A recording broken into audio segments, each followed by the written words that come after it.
We would like you to know this video is being produced in accordance with CDC guidelines. Though you will see speakers on camera without face masks, we are maintaining significant social distance, prioritizing the safety of our speakers and crew. Good evening, and welcome to the 2021 USF Outstanding Young Alumni Awards. I was excited to be asked to participate tonight because in less than a month, I too will be a USF alumna. Seeing these amazing bulls who've accomplished so much in so little time is a tremendous inspiration for me, and yes, very reassuring at this point in my life.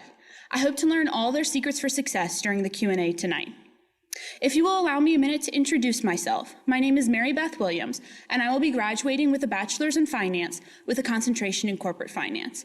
While that may sound very monetarily driven, and I do want to prioritize my financial wellness, I also want to make philanthropy a constant in my life.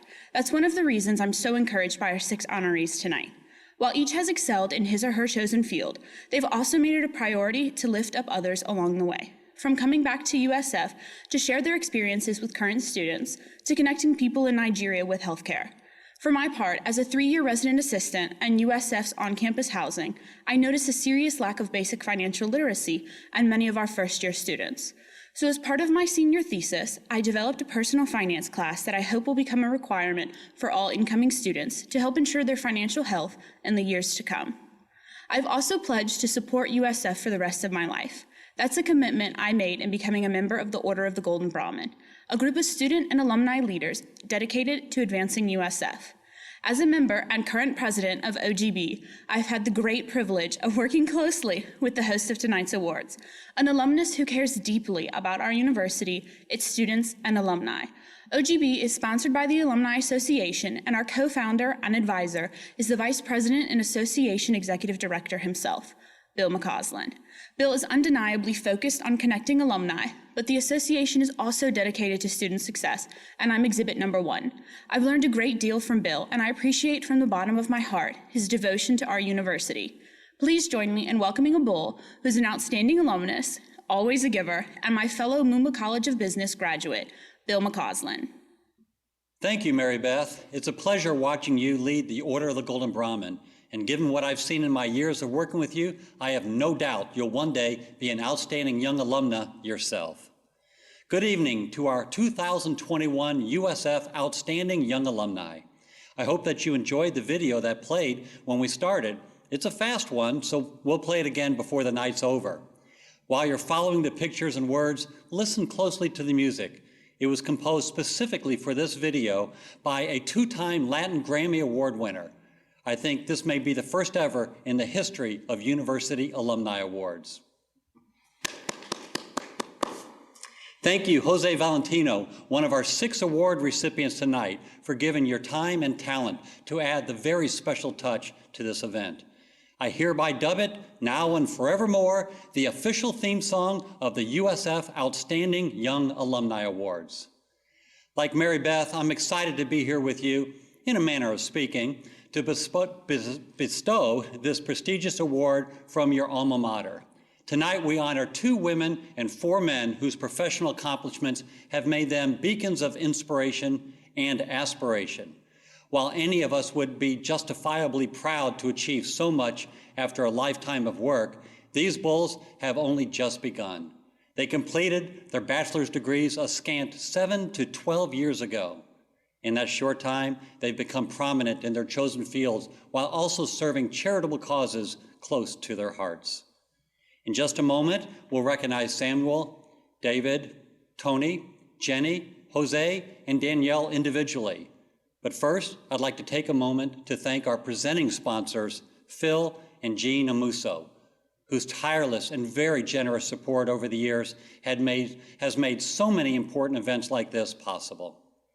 Of note of interest, Phil is a triple threat bull with bachelor's, master's, and doctoral degrees from USF. Some of you may also know him as a longtime former Alumni Association board member. Jean is a devoted friend of USF. Like Phil, she's a former USF employee, and for years she's been dedicated to the success of our alma mater and its students.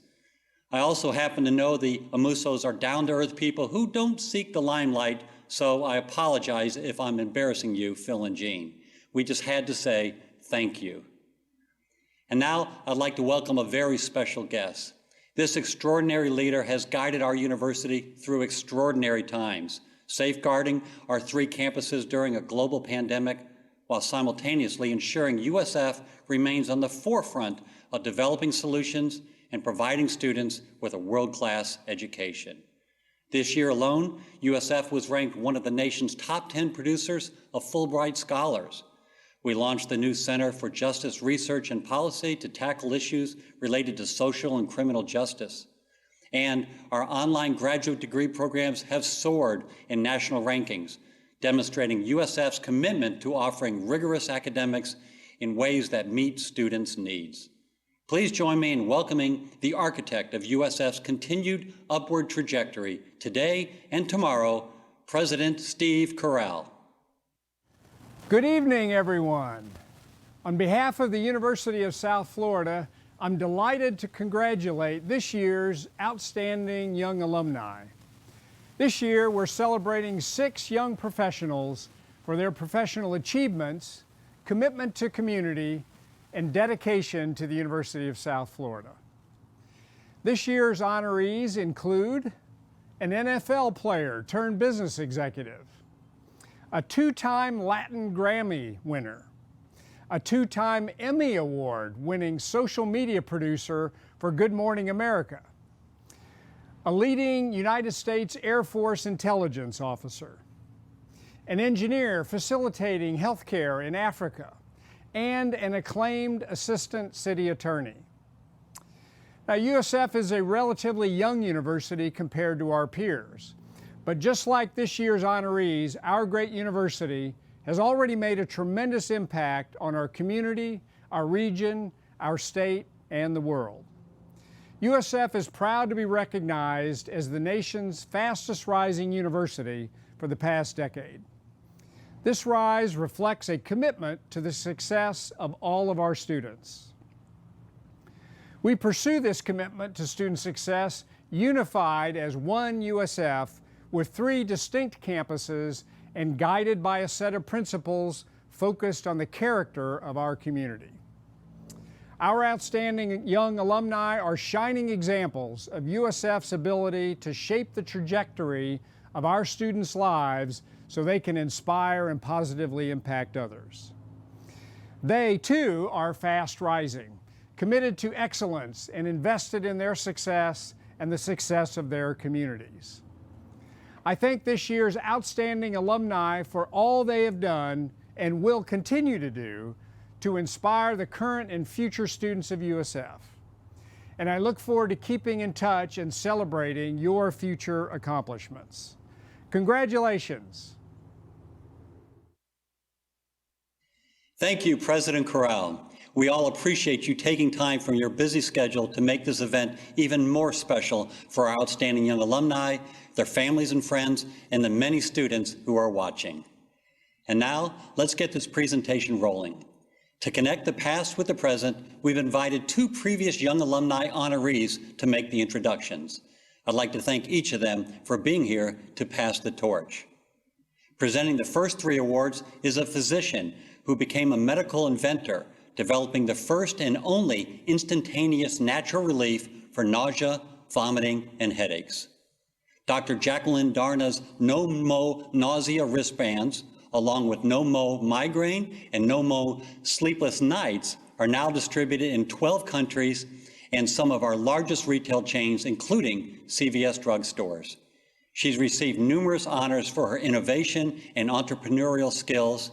She's been featured on all the national TV networks, and she even starred in a Super Bowl commercial this year touting the business opportunities here in beautiful Tampa Bay.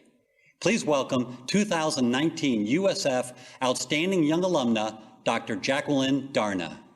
Thank you, Bill, and thank you for the opportunity to return to present this very meaningful award.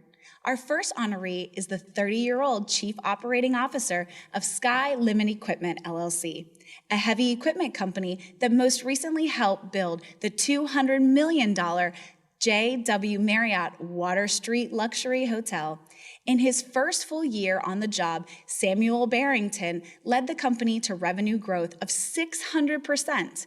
And this is his second high-powered career.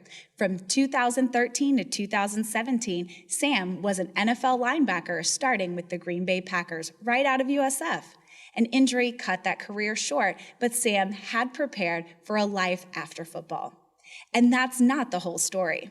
Sam's a dedicated philanthropist who has launched many of his own charitable initiatives while throwing support to numerous established ones, including Salvation Army and Big Brothers Big Sisters. He's received many honors for his giving and shows no sign of slowing. His newest undertaking is Pro Players in Construction, which helps former pro athletes find new careers in construction industry. On top of all that, in May, Sam will have his second USF degree in Executive MBA. Please join me in congratulating 2021 Outstanding Young Alumnus, Samuel Barrington.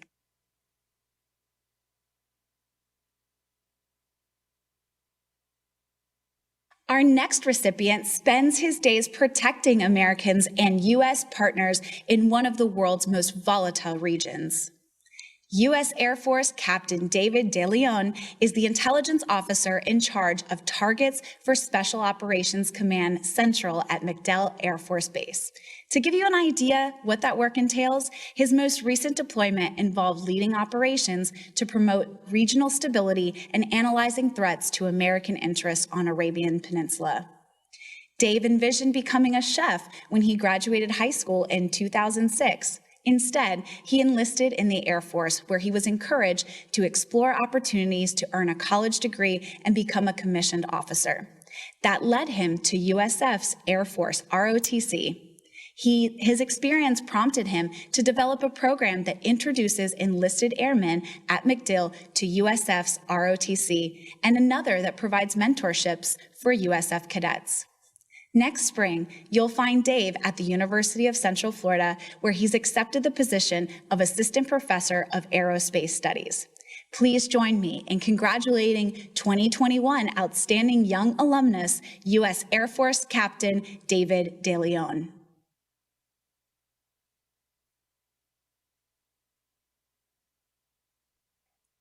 Next, we have a man who employs his ample creative talents and astute business skills to inform and entertain an audience of more than 14 million followers every day.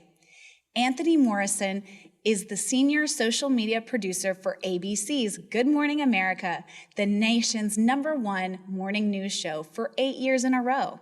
His job has taken him to some of the biggest celebrations, including the Oscars, the CMAs, and the Emmys, where he has had the distinction of working both sides of the red carpet. He's received 2 Emmy Awards for his work. He is also an accomplished photographer and the owner of Anthony Morrison Photography, whose credits appear in high-profile print and digital media, from the New York Times and fashionizing.com to our very own USF magazine. Tony maintains close ties with the Muma College of Business, where he frequently lends his service as a guest speaker, something he's been doing virtually since long before Zoom became a household word. Please join me in congratulating 2021 Outstanding Young Alumnus, Anthony Morrison.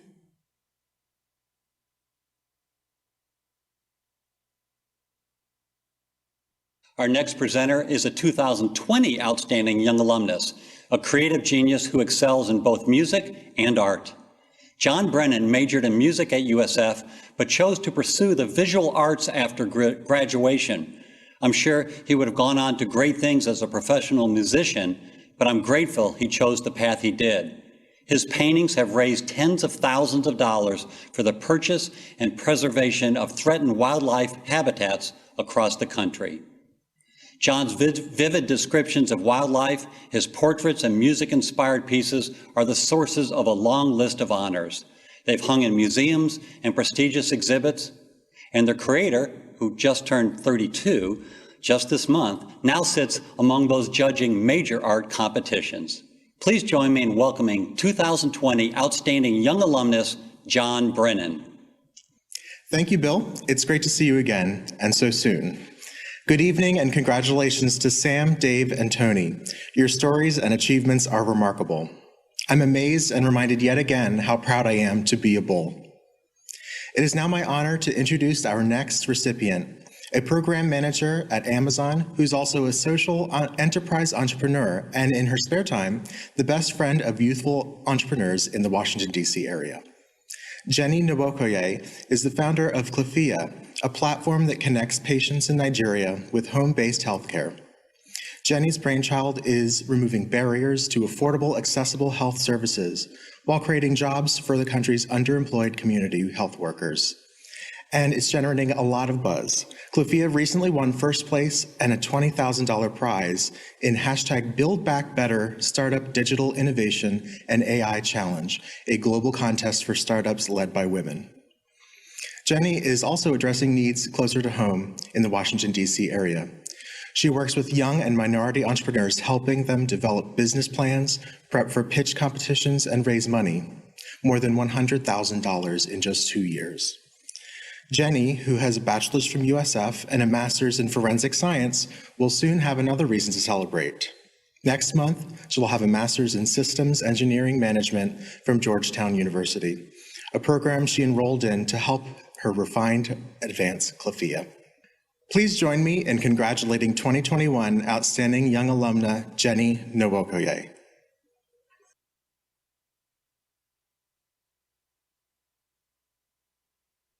Now I'm excited to introduce you to a man who's my own fellow School of Music graduate and a good friend. He's an extremely accomplished musician with the gramophone statuettes to prove it.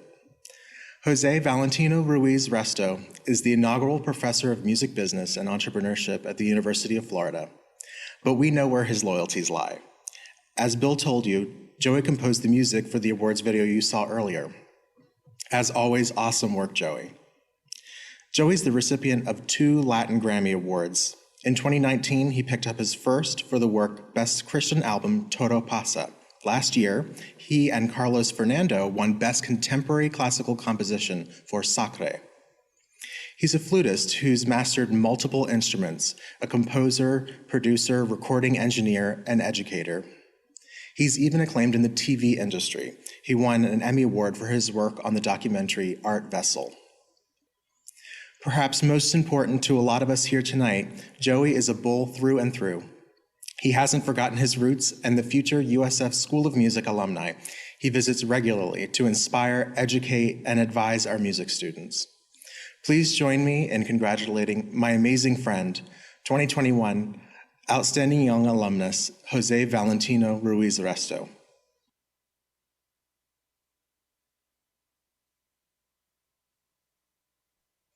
And last, only because her last name starts with a W, we have a lawyer who handles all the thorny, complicated issues related to labor and employment as an assistant city attorney for St. Petersburg. Danielle Weaver Rogers has been navigating employee relations for the city of St. Petersburg's 3,000 workers since 2015. Her duties range from responding to EEOC discrimination complaints to conducting internal investigations and handling workers' compensation litigation. She advises the mayor and the city administration on developing issues like the city's coronavirus response and ensures everyone is up to speed and complying with the evolving federal, state, and local laws related to older legislation like the Americans with Disabilities Act. Danielle is president of the Fred G. Minnis Senior Bar Association, which supports talented Pinellas County minority lawyers. She received the association's Member of the Year Award in 2018. She's a Big Brothers Big Sisters mentor for 10 years and is a Lawyers for Literacy volunteer. Danielle's not all law and policy.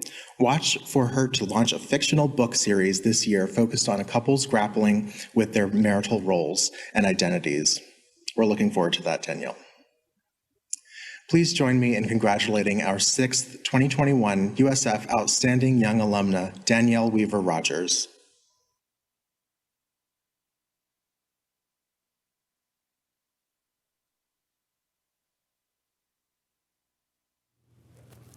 Well, all right. I am going to go dangerous here for just a second. If everyone would unmute their cameras, their phones, their microphones for 30 seconds, and let's give a big round of applause for our 2021 Outstanding Young Alumni. They truly are amazing. Congratulations to Samuel Barrington, Captain David DeLeon, Anthony Morrison, Jenny Wokoye, Jose Valentino Ruiz Resto, and Danielle Weaver Rogers. You make us very, very proud. Congratulations again. Now that was great. If everyone could make sure that you mute now, I think we'll be good to go if we get everyone muted. Thank you, Jacqueline and John, for your help welcoming this new cohort into the elite family of USF Outstanding Young Alumni. You two continue to amaze and impress, and we appreciate your bold pride and spirit. And now let's get set for the live portion of tonight's event. Now, I love this part. I may be an old guy, and I actually am an old guy, but I'm always up for learning new tricks. All you students and young alumni watching, stay tuned. We're about to learn what makes this special group of bulls tick and what they did to get where they are today. And if this is anything like past young alumni panel discussions, you're about to learn a lot and probably laugh a lot. Our discussion will feature our 2021 Outstanding Young Alumni responding in real time. If those of you watching at home have a question, just type it into the chat box. We'll have folks monitoring, and these panelists will answer some, maybe even all, of your questions during the second half of the discussion.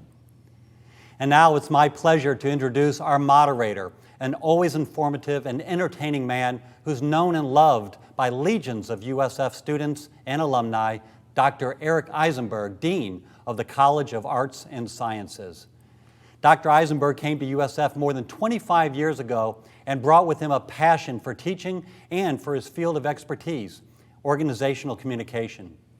He created the School of Geosciences, the School of Public Affairs, and the School of Interdisciplinary Global Studies.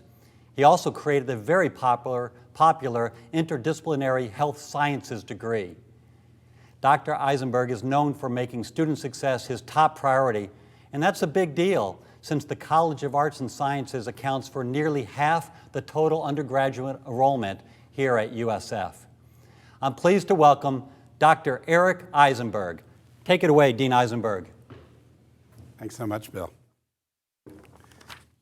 Good evening, everybody. It's so nice to see you, and I just want to tell you how proud I am of what you've accomplished in such a short time.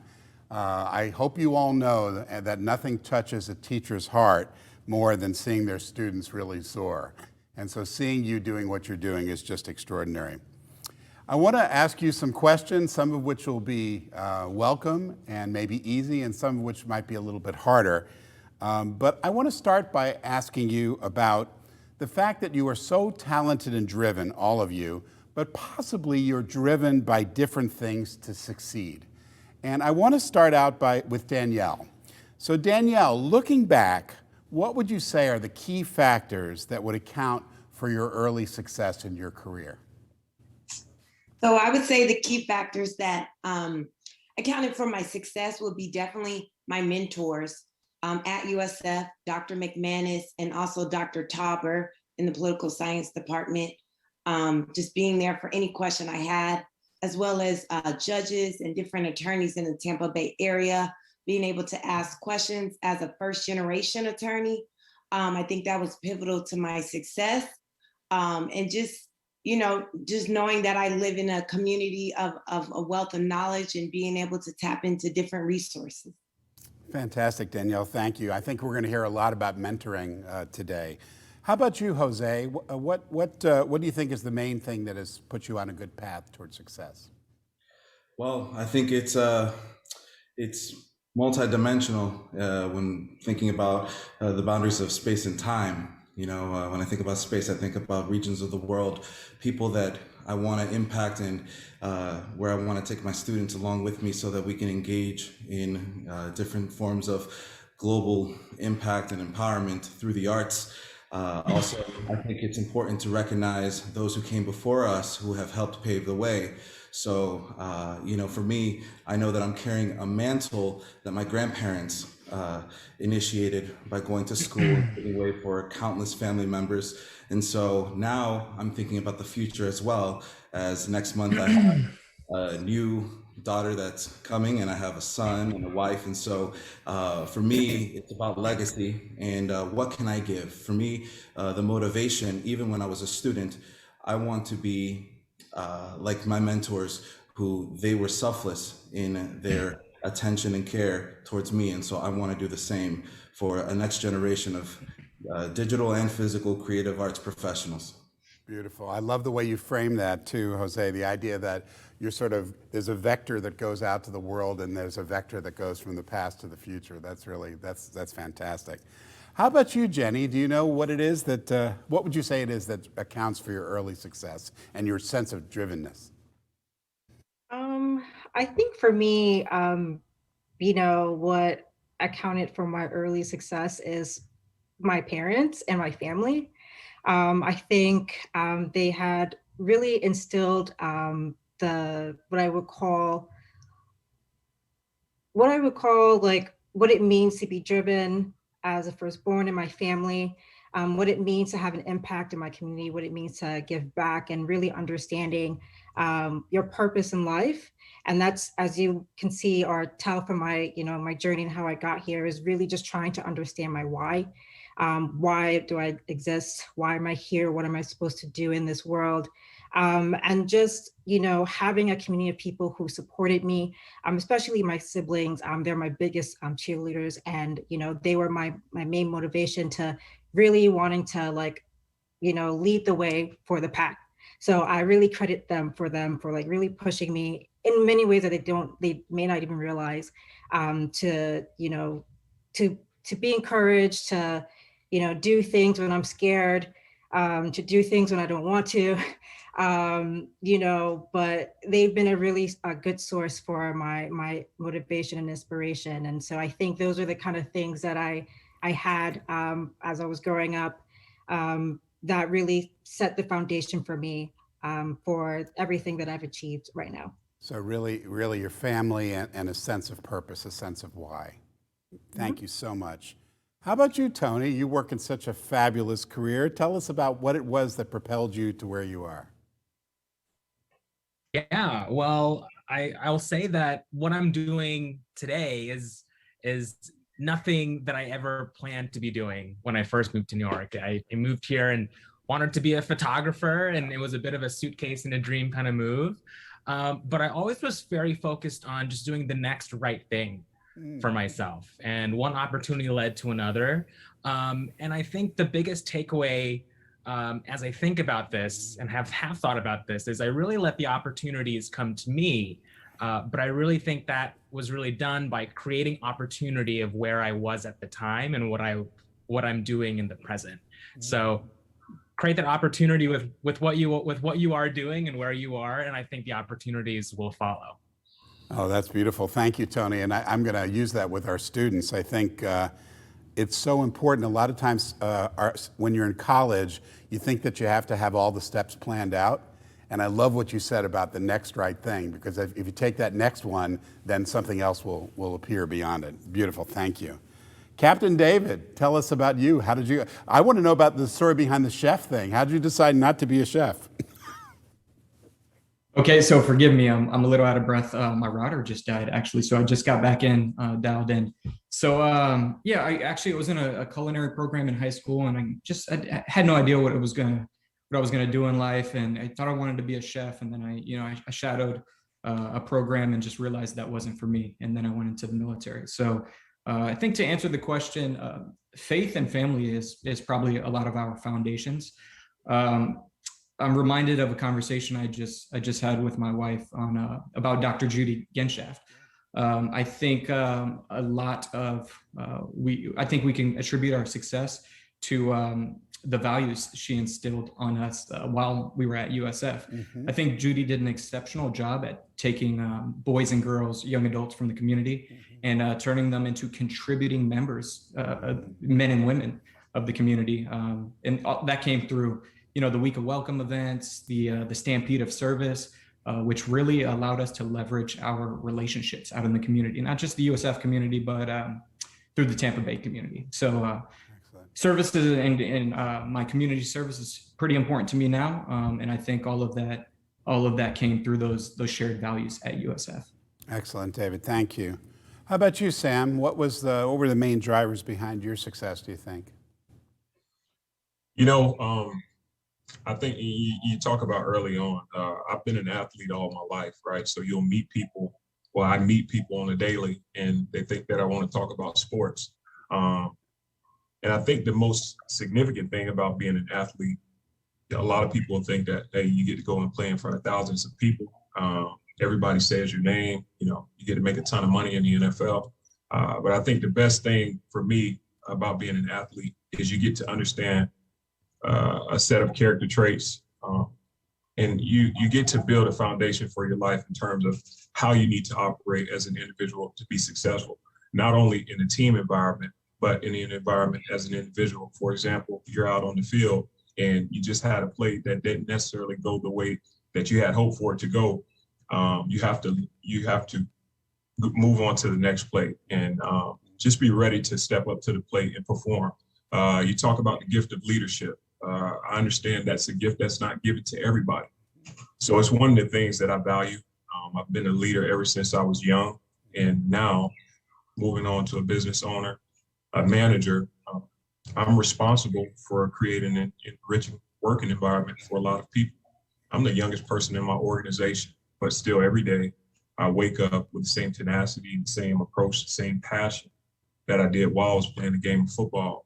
And obviously with the intent to lead men and women, not only so we can go out and create revenue for our company, but so we can be leaders in our own rights, teach people how to be emotionally, physically, mentally well. So that goes back and they can take those same things home, and next thing you know, their family is emotionally, mentally, and physically well. So it's the gift of leadership. And obviously, I want to say my parents. My parents are not perfect by any means, but they're the perfect parents for me. And I was able to take some really good qualities from each one of my parents. You talk about my mom's big heart and my dad's work ethic and drive as a man. So those are the things that molded me to be the individual I am today. Thank you, Sam. That's fantastic. And I think people listening can already start to see some of the threads that connect all of you. Sam, I want to stay with you a second because at USF, obviously, what the faculty want to do, and David alluded to this, is we want to prepare you for your profession. We want to prepare you to be a citizen of our society, and we want to prepare you to have a good life as a person. Sam, is there a memorable moment from your USF experience that has stayed with you as important or memorable in sort of shaping your journey in life? Yeah, so in 2009, I was a freshman. We went on to Florida State and beat the Seminoles in their home stadium. 2010, we went up to North Carolina to beat Clemson in their home state. And in 2010, we also beat the University of Miami, right? And you talk about, like I said, the gift of being an athlete, et cetera, et cetera. But I think one of the more special moments, and one of the moments that I reflect on now as a man who's a father, like Jenny talked about earlier, is purpose. There was a class that I had my sophomore year, and I just wasn't doing really well in that class. And as I was walking out of the class, the professor, and he was a heavy-set man, so I think it was very purposeful that he found the time to talk to me outside of the environment of the classroom. And he tapped me on my back and he said, listen, young man, you're really talented, but until you find out what you're here for, you're going to be mediocre. And that was, you know, I think it was just perfect timing because moving on from then, my grades significantly changed. I think my personal life grew a lot. And I think I became that much better of a ball player because I focused on my purpose. And I talk to a lot of young men about that now. Until you find out why you're here on this earth or what your purpose is as an individual, you truly aren't living your life. And so I've grown to understand my purpose. And within my purpose, it's helping other individuals understand what their purpose is so they can apply it. And over time, that is what makes our world a better place. Well, thank you for that, Sam. What I hear you saying is that, and this is true for all of you, is that it's one thing to have talent, but talent alone isn't enough unless you can connect it to a higher purpose of some kind. That's what I'm hearing. What about you, David? Do you have memories of USF, or is there one memory that sort of sticks with you? So I don't believe there's just one particular memory. I believe my college experience there was a culmination of things that really stuck out to me and kind of molded me and guided me to where I needed to be. The old adage is, a wise man once said, great leader, friend of mine said that investing in people pays huge dividends. And investing in people could be your networking or building professional and personal relationships. Sam may have a story for another time, but Sam and I actually we ran into each other in 2010, and we've always seemed to keep up with each other in his NFL career and returning from deployment. Sam, the timing was always proper, and he's always reached out at the perfect time. I say that to say everything that I've done in my professional career has been focused on the people, and here we are today, where we see relationships blossom, we see things grow, and we're just able to pay it forward and to do our part, not only in the community but through those relationships and leverage those in any way that we can for the greater good of the people. Great. Thank you, David. How about you, Tony? Is there a moment from USF that you remember? I will just say that my time at USF was awesome, because I go back in my mind and I got to do every single thing I wanted to do and more in college. So I left USF as a result fully equipped to take on everything that I had to in life. And the funny part is, and this is only to knock myself, I went to the business school, failed finance twice, and now I work in television, and I still have my photography business up and running. But I share that because I still feel fully equipped to have been fully equipped to take on the world after my time at USF. And that's from really putting myself out there, being involved. All the tools were there provided for us. And it was up to us to take advantage of extracurriculars, tutors, mentors, all of those things, all those tools were there. And if I did have to just share one great memory, it would probably be any late night breakfast at Andros was my jam. So Fantastic. There's that. That's a very, very specific and wonderful example. And thank you for being candid about failing classes. I mean, I remember failing an organic chemistry class. A lot of times, especially really young people today, think that if you fail, your life is over, right? But in fact, it's the universe giving you a message that, okay, maybe that isn't the exact path for you. Maybe you go on a slightly different path. Or maybe you take that path again and again until you pass it, right? But it's not the end of the world, right? I found that, quote, failure is simply puts you closer to where you should be in life and career and everything. So that's what I found. And listen, I can't count, and I discovered that in college. So you can't count, but you really do count to us. I just want to say that. How about you, Jenny? Do you have memories of USF that you'd like to share that were significant for you? I don't have a particular moment. I would just say, like, going to USF, I started, I think it was the first time I actually was on my own. I started college at 16, was pretty shy and sheltered when I was growing up. So I think everything that I experienced at USF really gave me the opportunity to grow into the person I am today, at least set the foundation of who I am today through, like, my mentors, or like different classes that I found challenging, different people that I've met, my sorority sisters. I think I've met like really special people at USF that I've, stayed in contact with.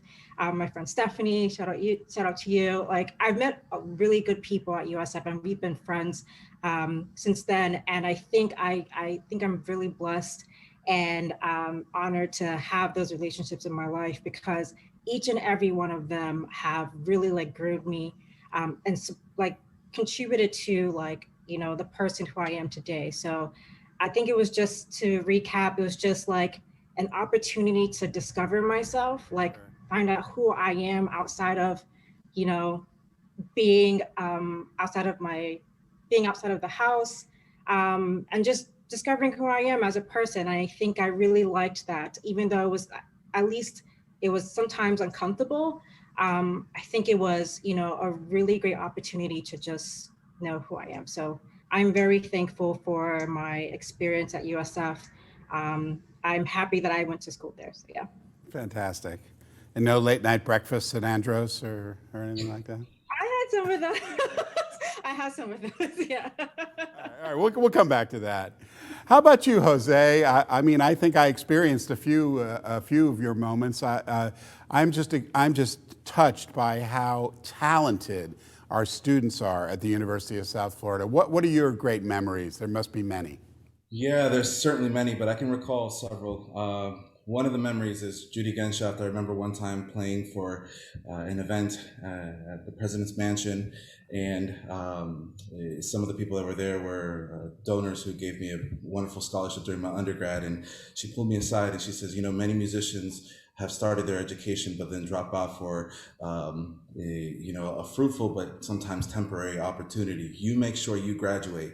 And so I remember walking with my undergrad degree, and I gave her a hug and I said, I did it. I graduated, I completed. So, that gave me a motivation. It's really amazing, the power of those simple words and how one can really embrace it and use it as the fuel to succeed.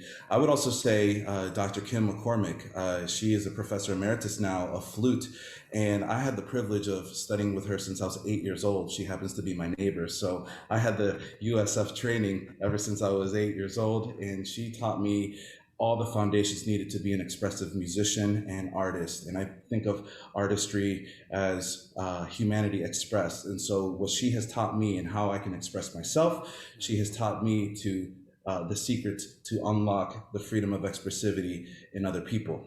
I would also say Dr. Williams, who is the interim director of the School of Music now, and he allowed me to try new things as an educator by implementing innovations in technology, especially which was vital in an era where music education is now being much more contemporary.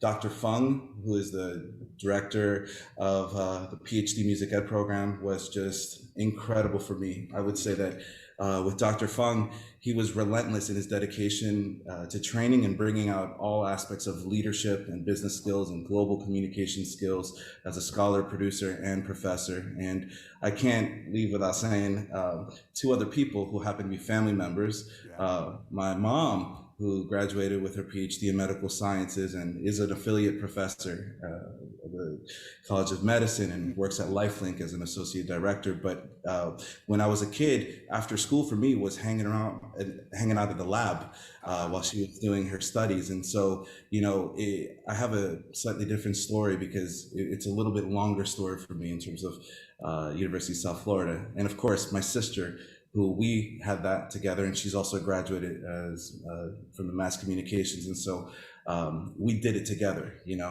during our years studying. So all those people, all those memories really serve as powerful impetus for why I continue to do what I do. Yeah, that's wonderful, Jose. And I love the idea that when a student is ready, the teacher appears, and it sounds like you had a whole crowd of people who were ready to embrace your talent and work with you, which is fantastic. How about you, Danielle? Do you have any secret stories you'd like to tell us about USF?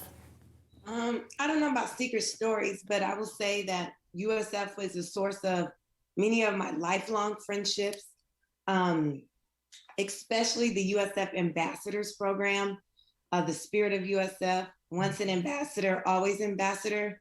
So a story about that is I was connected with an alum, and that alum just happened to sit on the board of trustees for my law school, and I was subsequently awarded a full scholarship to law school. So what that experience taught me is that, you know, you always have to give back, and USF is a place that's always connecting their students with alums, and really, like the other panelists said, really pushing you to be a contributing member of the community. So I will say the ambassadors program has been a game changer in my life, along with the many other organizations, and the community of USF is very much different than any other university. So Danielle, some people on this who are watching today may not know what the ambassador program is. Could you just explain what it is and what it was that you liked about it so much? So yes, so the USF Ambassadors Program is a program for a group of students where you represent the university at various alumni events, as well as you have like weekly professional development workshops. So it's designed for you to interact with alums and really help you grow in your professional career. And you get to wear? A green jacket. So if you see those green jackets, that's us. So you don't have to win the Masters tournament to get a green jacket. You could also be an ambassador. So Danielle, let's dig a little bit deeper for a second. So I know the job that you do for St. Petersburg, for the city, but it also says in your resume that you're president of the Minnis Bar Association. Who is Fred Minnis, and why did you agree to be president of that association? Yes, so Fred G. Minnis Sr. is the first African-American full-time attorney in Pinellas County. And our organization is dedicated to the development of minority lawyers. Less than 5% of lawyers are African-American. Less than 2% are African-American women. It was important for me to get involved in the organization and become president because of just knowing that Minnis's legacy, I could not be in the city attorney's office if it wasn't for Fred G. Minnis Sr. He actually was one of the attorneys that helped integrate the county. He sued for violations of, Title VII discrimination. And he actually basically, he integrated the county and made it a better place. So I just knew I had to get involved with the organization. That's absolutely tremendous. David, I want to come back to you a second because I expect, given the work that you do, that you're focused both on understanding history but also anticipating the future. I wonder if you can look into your crystal ball, say 10 years from now, and tell us a little bit about what you think you might be doing and what you think the world might be like in a decade. Yeah, absolutely. So a decade from now, not that I'm counting, but I'll be retired. My retirement date is 6 July 2030. So if anyone wants to throw that on the calendar now, I would appreciate that. But, what are we doing? Where are we going? Are we going to Andros for late breakfast? We'll let you know. Okay, good. But in the terms of the profession of arms, conventional war is antiquated, right? We're no longer looking at boots on the ground. 10 years from now, the majority of our conflict will be focused on the cyber domain. With cyber domain comes a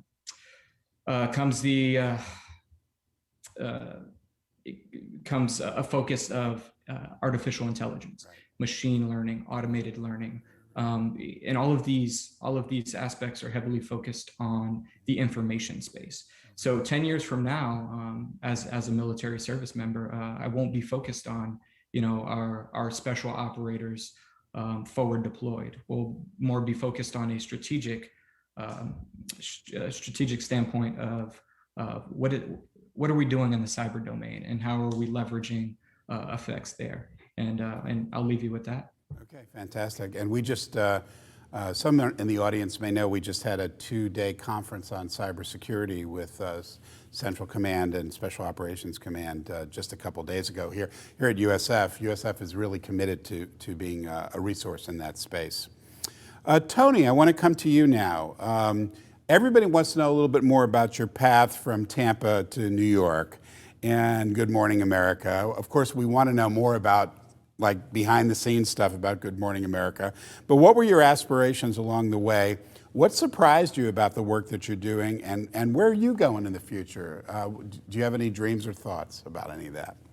I have a lot of thoughts, and this Share. is such a loaded, yeah, such a loaded question for me to answer because there's so many layers to this. And I alluded to this earlier when I said, what I'm doing today was totally not the plan at all. I did that suitcase in a dream move. I really was fixated on being a Vogue cover photographer, like star photographer guy. I was that. And I was committed to doing things for free and just raising my hand and being a PA on shoots and with big name photographers, putting my name out there and just trying to get opportunities. And once I fell into television, again, this is part of the doing the next right thing for yourself, and opportunities come and you say yes. And I got my first TV gig was actually for ABC for a show. And they literally just needed someone to drive box trucks in the city and run coffee. And I was like, I love coffee. Great. I'm in. Mind you, this was before almond milk, so coffee orders were super easy back then, over a decade ago. But I shared that because growing up, I never really saw anyone like myself, in a room. And that changed in college, of course. But it was like lightning striking you when you get put into a room and your voice is not only heard, but your voice is valued, and people want more of that. So just really fast forward through my time at CNN and getting into a real newsroom and really taking to that kind of life and storytelling, hard news, showing and reflecting stories that reflect the world we live in, and that brought me to Good Morning America in a time where it was a right place, right time, right when social media was taking off. And I knew all about Twitter at the time, and I was never joining Snapchat. Now I have every single app on my phone. But I say that because now I'm in, I not only have a voice at the table, a lot of times I am the voice at the table. And I don't take that for granted. Right. And my mission now, especially in the climate that we're in, is to create representation and visibility within storytelling that I didn't have growing up. Oh, that's absolutely fantastic. Thank you for that. Let me turn back to Sam for a second. Sam, I want to ask you the same question I asked David about 10 years from now. I am so impressed by what you've built, and I heard that reference to the working with former athletes in construction. You do a lot of philanthropy and mentoring. Can you envision 10 years from now what you're likely going to be doing? What would excite you at that point? Yeah, so what would excite me? That's an easy question, right? I got two beautiful daughters, and they're really rock stars. My oldest daughter, Samari, she's actually watching this from home right now. I'm looking forward to her being an Olympic athlete, but most importantly, being a scholar. And I told her, hey, listen, I'm setting the bar high, so you got to go get it. And coincidentally, she was actually born my freshman year of college. Right. So while I am her dad, we listen to some of the same music, right? I still try to be cool enough, right? But if you had asked me in 2011, what would I have been doing right now? I wouldn't have been able to tell you. And one of the ways that I've lived my life, and it may sound weird, and don't get me wrong, because as you mature, as you're able to gain more perspective on, I guess, how to gauge your life, right, from a professional standpoint, from a personal standpoint, then yes, you can create goals, but never in my life have I been the individual that wrote down any goals. What I do is I wake up every day, and I think I'm really in tune to why I'm here, and I just continue to work. And next thing you know, you've been working for 2 years, you look up and you see all these things that you've gotten done. One of the things that I'm really excited about right now is my company, Sky Limit. We're getting ready to start the Judy Genshaft Honors building on campus. And we also participated in the erection and the build of the USF Research Park. So you talk about 10 years as it relates to USF. I look to fundamentally continue to be involved with USF. I'm also the color analyst for the USF football team. So going into year 4, where I travel with the football team and I commentate all of their games. So I'm also looking to be involved on the football side as well. And to talk about pro players in construction, PPIC, I wanted to find a way to bridge the gap between Sam, the football player, and what Sam is doing now, and how he makes his living. And one of the things I really discovered is a lot of players, and people hear about this all the time, a lot of players struggle with moving on from the game of football and living and having a life that's worth living, right? And so many people ask me, well, Sam, how have you done it? Don't get me wrong, I've had a great deal of support, but I think it's mainly because I understood what my value was as a man before I left the game of football. I would tell guys, hey, I'm not really a football player. I just happen to be good at football, but I'm actually a businessman. And it was a joke, but it was something that I really believed in my heart. So as it relates to PPIC and the long-term landscape of PPIC, it's my hope that I can help guys create very fruitful lives for themselves after they leave the game of football by helping them identify diverse career opportunities in the construction industry, whether it be development, whether it be from a staffing standpoint, or just, some guys just want to be a simple superintendent. But still, the construction industry and the game of football or sports in general are really alike. They're really synergetic. And I just hope to be one of the individuals who are pioneer helping bridge the gap between football and construction. That's fantastic, Sam, and I'll look forward to hearing your commentary. And when I was driving onto campus today, I see that the work site for the Judy Genschaft Honors College is definitely, there's a lot of activity going on there, so I'll look forward to that too. When I hear you talk, Sam, it's so inspiring. I mean, what I'm getting from all of you is that talent is one thing, but what you need is a sense of purpose, you need to take action, and you need to build a network of relationships. That's what I'm hearing, right? Is that those things together and magic happens. How about you, Jenny? Talk to us. Your work in Africa has been so important and so impactful, and I know you're doing two things. You're both doing work yourself, but you're also supporting entrepreneurs. What do you look for when you invest in other people's ideas or in other people? What excites you about other people's ideas? I would say what really excites me about other people's ideas, and I come to get this when I started school at Georgetown University. So Georgetown centers a lot of everything they do by giving back to the community and having that social impact. And so when I choose to help entrepreneurs, it's because they have found a way to leverage their skills and their passions to support and build the communities around them. And that's something that, I've always wanted to do my entire life. Growing up, I knew I wanted to be a change agent, but I didn't know in what capacity. And I think through my journey and this life, I've kind of found what that was. And that was stemmed from my experience living in Nigeria.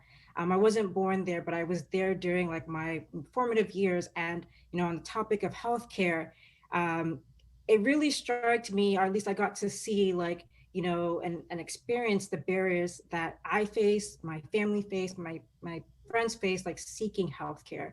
And I wanted to be able to address that, but didn't necessarily know how. And so when I went back to school, I saw that at Georgetown University, I saw that as an opportunity to do that, to kind of figure out, how can I not just fix the barrier of access to care, but from a systems perspective, what are the other enabling systems that need to be fixed to, fix this access to care in Africa. And so, it was that thread, that thread of thinking that led me to building Clafia. And through that, through my experiences of building a business as an entrepreneur, as a founder, female founder, African-American founder, African founder, I have wanted to use that to give back to those entrepreneurs who really have a sense of purpose and really want to leverage their skills to give back to the communities, either from a personal experience or that they've seen a problem and they felt like they really needed to fix it to impact, the thousands, hundreds of thousands, and millions of lives around them. So those are the things that I look for, when I choose to like invest in students or young entrepreneurs, be it like my time. And just for me, I don't see Claffey as the only thing that I do. And for the next venture I take on, like, that is the same thread of thinking, like, what can I do that really changes someone's life, and not just their life, but, their generational line. Great, great. So what I hear you saying is that you're looking to support people who have a sense of purpose, who also have a clear idea about what they want, the change they want to see in the world. They're connected to that thing in their community. That's beautiful. Thank you. Finally, I want to ask Jose to talk a little bit more about the music industry. I know, Jose, that you are a musician, you're a performer, you're a producer, you're an educator. But my sense is that the music industry is one of the most complex and changing industry that there is. And I would think that someone like you, with your talents, would think a lot about how do you position yourself in that so that you can have a successful career and that you can also mentor other people to have successful careers in music. Can you talk about that a little bit? Yeah, I'll add a comment. I saw one episode of Shark Tank in which Mark Cuban said there are 3 industries that he will not get involved in at all. And he said one of them is the music industry. He says, I don't know where to start from. So I didn't know whether to take that as a warning sign or at least a pat on the back that at least I know how to navigate it a little bit more than Mark Cuban. Yeah, you faced the challenge. No, but I have the most incredible father who not only is a nurse but is a musician by night, and he had professional bands in Tampa, which trained me to understand how to interact and communicate with people. Oftentimes, these are skills well beyond musical training in order needed in order to develop great products. But there's that aspect of service and how are we utilizing our skills. And he taught me that in pragmatic type of training, on the spot education, experiential learning. And so, my dad to me is among the greatest professors that I've ever had. And so now at the University of Florida, as the head of music business and entrepreneurship, I say to very few people, I say, essentially what I've done is develop curriculum that is a reflection, is a mirror of everything that my dad has ever taught me. And it's just amazing to see how that fruition is manifesting. And so I'm at a stage of life right now where I'm in the zone, I'm in the mix, I'm very well connected. And because of that, I don't want to experience these successes myself. I've always, I learned from my dad the importance of being able to celebrate successes. And so, now to navigate it, I say, what's needed is viable curricula. And, courses that I've created, strategic music entrepreneurship development, foundations of music business, music production and commercial media, social impact of music entrepreneurs, et cetera, et cetera. And so I think that's a really,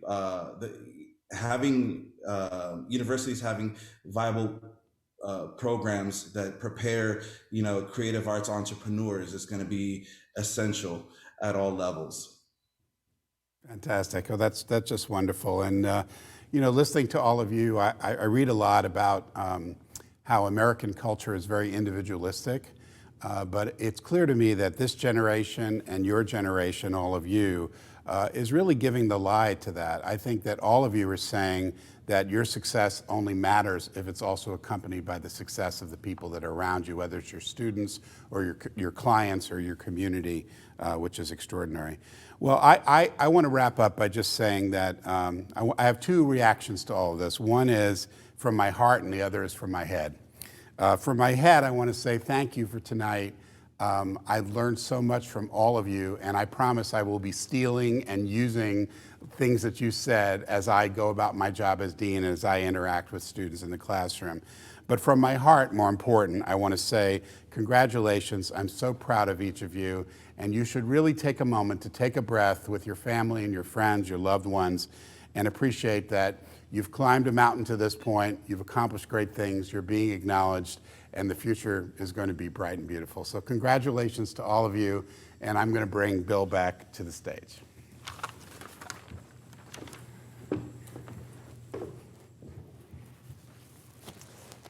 Thank you very much, Dean Eisenberg, really a gem to this university, and we are so glad to have you tonight.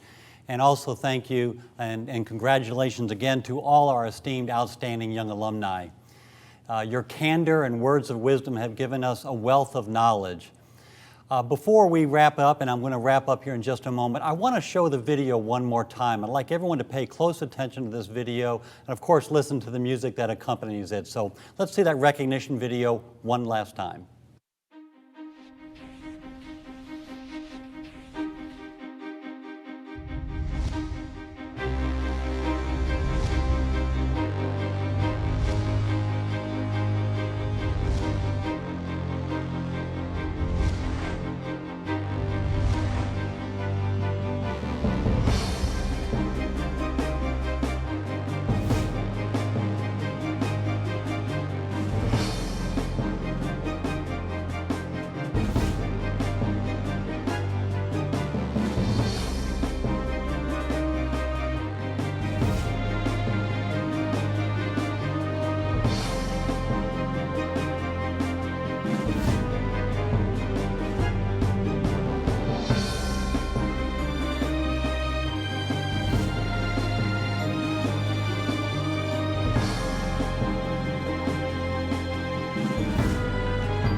That was fantastic, and thank you again to Jose for composing such wonderful music. It's titled Mighty and Courageous, and that not only describes our university, but I think it captures each of the 6 recipients here tonight. So thank you again, Jose, and congratulations again to all 6 of you. At this point, I'd like to introduce tonight's sponsors who have a few words they'd like to share with us. Good evening. I'm Phil Amuso, a proud USF alumnus.